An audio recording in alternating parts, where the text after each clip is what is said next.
TecKnowlogy Centres have been really driven by the need for specialist repair. There is more specialised equipment, electric vehicles, usually lighter body construction. There's riveting, self-piercing riveting guns with a bond and rivet process. Synergic welders, inverter spot welders, aluminium dent pull stations.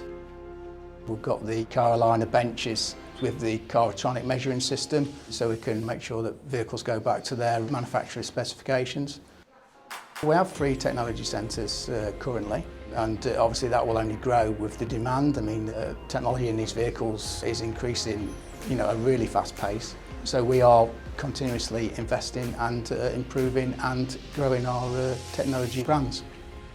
The technicians are really highly skilled, and I must say we've got a fantastic team of people that have embraced new technology and not shied away from it. They're involved in continuous training to develop their skills.